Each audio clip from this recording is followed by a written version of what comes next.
La crisis de inseguridad en México. La inseguridad constituye uno de los grandes problemas de México. Se manifiesta en dos formas: la inseguridad que vive la población afectada por el aumento de los delitos y el auge del narcotráfico, que se explica como la incorporación de México a la ruta de la cocaína proveniente de Colombia con destino a Estados Unidos. Esto se manifiesta diariamente en una creciente violencia, concentrada en los enfrentamientos entre organizaciones criminales y entre estas y las fuerzas de seguridad. El artículo argumenta que, aunque no puede hablarse de México como un Estado fallido, las estructuras de seguridad, inteligencia y justicia se encuentran sobrepasadas y corrompidas, y es necesario encarar prontamente su reforma si se quiere enfrentar el problema. El crimen organizado busca el control territorial. Será una guerra sin cuartel, ya que no hay posibilidad de convivir con el narco. No hay regreso. Son ellos o nosotros.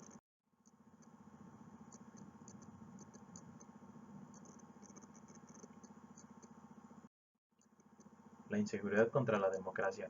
Una de las razones que explica esta grave situación es que la transición a la democracia en México, desde fines de los 80 a inicios de los 90, no contempló como parte de la reforma del Estado de transformación de los sistemas de seguridad pública, justicia, defensa e inteligencia. Hoy este déficit se refleja en la crisis de seguridad, que afecta a la democracia en la medida y en la que ya golpea la gobernabilidad y estabilidad social y política. El crimen organizado, que antes era un poder paralelo y oculto, ha ampliado su radio de acción con una desencarnada lucha de poder entre los cárteles y se ha lanzado a la ofensiva contra el Estado y la sociedad.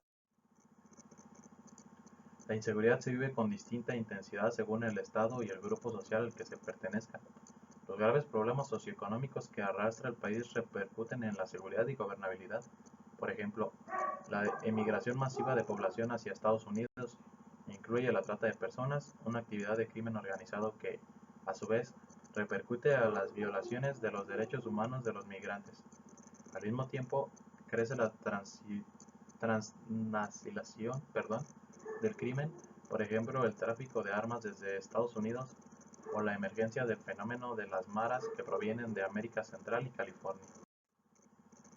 La transición a la democracia generó cambios de distinta profundidad en las estructuras del Estado. En el caso de la seguridad, la defensa y la justicia, hay notables inconsistencias, contradicciones e incluso elementos que impiden la reforma de ciertas estructuras. No es posible, por ejemplo, guardar en la gaveta de pendientes la reforma de los sistemas de justicia, más allá de las reformas legales implementadas. Tampoco se ha avanzado en la reforma de las estructuras de defensa. Ninguna fuerza política ha incluido este tema en su agenda, ni en la profesionalización de los servicios de inteligencia. Asimismo, persiste la herencia de un pasado caciquil y semifeudal de muchas estructuras de poder, principalmente en las zonas rurales, pero también, por ejemplo, en los sindicatos.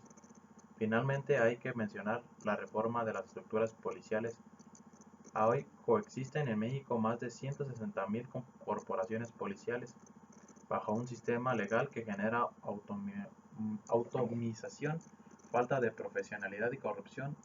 Todo esto, por supuesto, facilita su penetración por parte de las fuerzas del crimen organizado. Entre otras palabras, hay democracia, pero su calidad es precaria.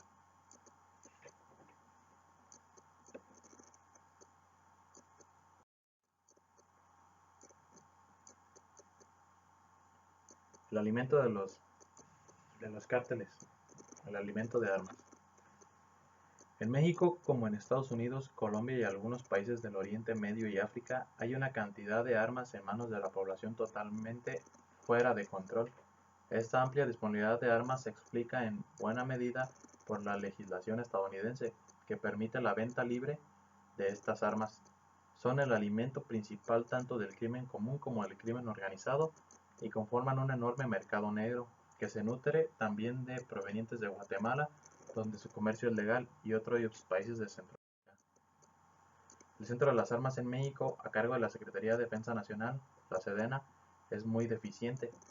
La Secretaría de la Defensa ha informado que desde 1972 a la fecha se ha registrado un total de 2.824.231 armas, de las cuales el 85% corresponde a uso civil y el 15% son dadas por personal de seguridad. Sin embargo, según estimaciones de la prestigiada publicación Small Arms Survey, en México existían entre 3 y 5 y 16.5 millones de armas en el 2004. El comercio ilegal de armas se explica por la facilidad para cruzar ambas fronteras, la de México, la de Estados Unidos y la de México y Guatemala, por la ausencia de un control efectivo del comercio de armas en el sur de Estados Unidos y por el gran negocio que realizan los comerciantes guatemaltecos. En Estados Unidos, organizaciones de enorme peso como la Asociación Nacional del Rifle consiguieron que el gobierno estadounidense boicoteara una iniciativa impulsada por un grupo de países de América Latina para regular el control y el tráfico transfronterizo de armas ligeras. De esta manera, lo ilícito se vuelve parte de la convivencia entre ciudadanos y aparece como un elemento importante para las economías, debilitando al Estado y fortaleciendo poderes clandestinos y mafiosos. Como veremos a continuación, el tráfico de armas alimenta y garantiza la supervivencia de dos principales fenómenos de la seguridad nacional que afecta a México: la inseguridad pública y el narcotráfico.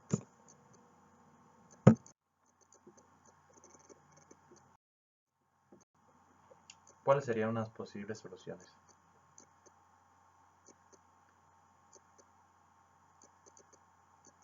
Mejorar el diseño y la gestión del entorno son acciones preventivas que pueden ayudar a reducir el crimen, como por ejemplo, vecindarios mejor conectados o actúan contra la delincuencia. Los grupos criminales operan con mayor facilidad en las áreas de difícil acceso. Contar con calles bien diseñadas y con una buena infraestructura facilita la vigilancia y también la rápida acción policíaca. El transporte público puede reducir la desigualdad. Esto da a que las áreas sin transporte público tienden a aislarse y pueden producir una espiral de efectos negativos como desempleo, desigualdad y delincuencia. Más y mejor transporte público facilita a las personas acercarse a más y a mejores oportunidades. Una ciudad compacta tiene más vigilancia. Combinar espacios residenciales, laborales y comerciales dentro de un vecindario genera mayor actividad durante el día y la noche, lo que permite a quienes lo frecuentan ejercer una observación pasiva de lo que sucede alrededor. Espacio público genera un efecto y orden de seguridad. El espacio público en buen estado crea un sentido de identidad social. Fomentar su uso para las actividades que benefician el desarrollo de la comunidad, como el arte, el deporte, desincentiva a la delincuencia.